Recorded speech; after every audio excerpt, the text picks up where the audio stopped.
Hello, everyone, and welcome to Hell Notes for Beauty. Today, I'm sharing with you an herbal bath tutorial to help clarify and cleanse your aura in preparation for any new moon phase or ritual. This bath, however, can be used for any moon phase or purpose, but today we'll focus on the energies of the new moon, which brings forth new beginnings, manifestations, and initiations of new goals, ideas, or relationships. Herbal baths have been used for ages throughout many cultures to help connect with our higher selves. Water is the universal conductor to the spirit realm, which purifies, cleanses, and restores. Before you begin to prepare your bath, make sure your purpose and intent is clear as to what you hope to achieve with this bath. The most practical purpose is to bring clarity and purification so that you can attract positive people, situations, and energy into your life.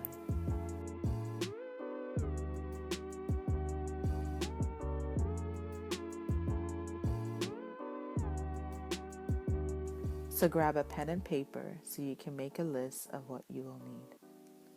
First up is a bowl.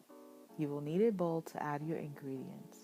I prefer glass, but any bowl you have handy that you won't use for any other purpose will do. Next, you will need a pitcher where you will strain and transfer your bath to once done. This pitcher will come in handy when pouring into jars. You'll also need a strainer to catch all the herbal remnants from your bath to avoid clogging your shower. This is, however, optional if you instead prefer to keep the flowers or herbs from your bath. A funnel will also come in handy when you distribute your baths to your containers. Here I have several glass jars that I use for any extra baths I may have left over or need to use for consecutive days.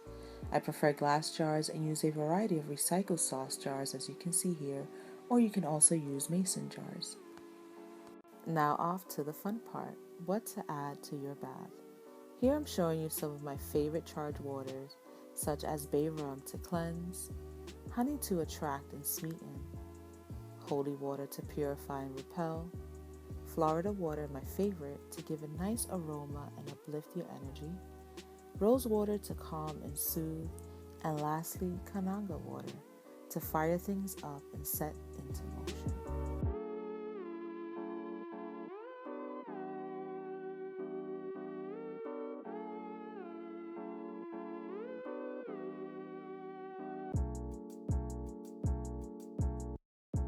Essential oils is also a great way to charge up your aura bath, as each scent carries a vibration that can be incorporated to fit the purpose of your bath's intention.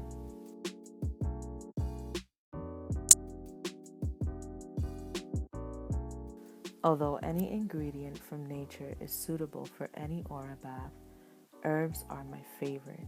The possibilities are endless. Here I have pink rosebuds for love, passion, and self-care, damiana for sex, sensuality, and passion, ruda, also known as rue, for protection, grounding, and red rose petals for love uses as well. Crystals and stones are also great additions, as they too possess energetic qualities that you can incorporate for your bath's purpose. Selenite wands are my favorite because of its clearing properties, as well as its connection with the moon goddess. I also use quartz for its amplifying effects, or affirmation stones as seen here. You're also going to need a candle. Any color or type will work to illuminate your subconscious mind. The main ingredient, of course, is water. I use what I call cosmic water, which I let out a few jars overnight or over a few days to capture the moonlight and night sky. You can also use any type of water, such as bottled or distilled water, and if you're lucky enough, you can also get some river water. Although not my first choice, you can use tap water as well. Now it's ready, and let's get started. Add your water to your bowl as seen here. Using your herb of choice, you want to sprinkle some of your herb to the bowl. Shown here, I have red rose petals for love, tranquility, and passion. Damiana will also be added to attract the sensuality of the love goddesses.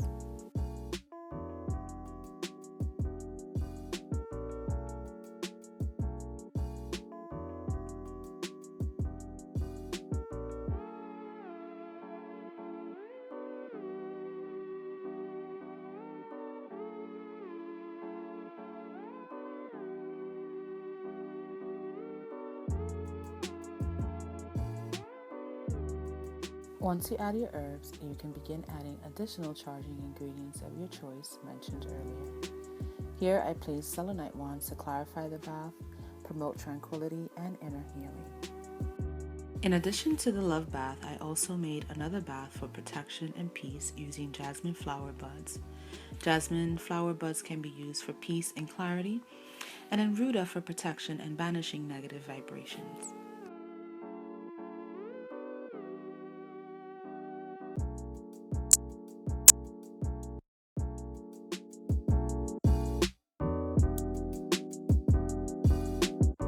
Now it's time to strain our bath.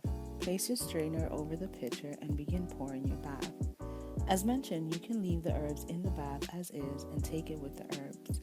But to minimize any cleaning time and avoid clogging my tub, I prefer to minimize any mess and use a strainer instead.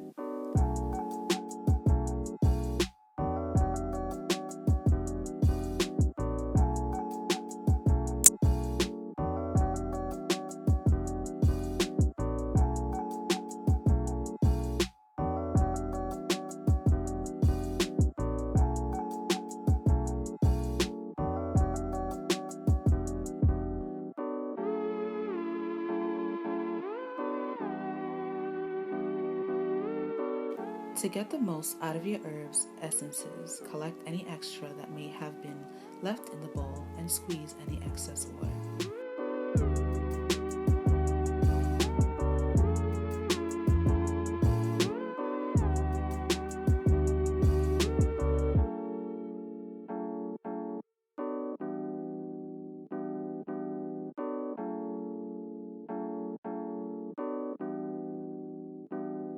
Now it's time to distribute and pour into your jars.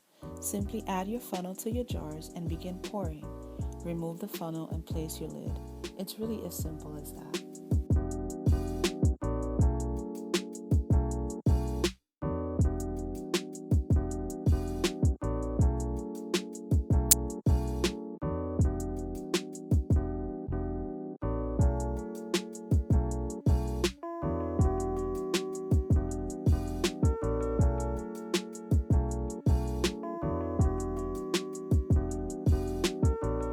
Your herbal bath is now complete and ready to use. Before using, I prefer to light a candle and meditate a few minutes over my bath. This allows me time to quote-unquote ignite my subconscious mind, as well as program my bath for its designated purpose. Once I'm ready to use, I take my shower as normal. Before I dry myself off, I pour the bath over me as a final rinse and then dry myself. If you have a bathtub, you can add this to your bath water and soak in for as long as you'd like. If you don't want to wet your hair, then take a few drops and wet your temples and pour from the neck down.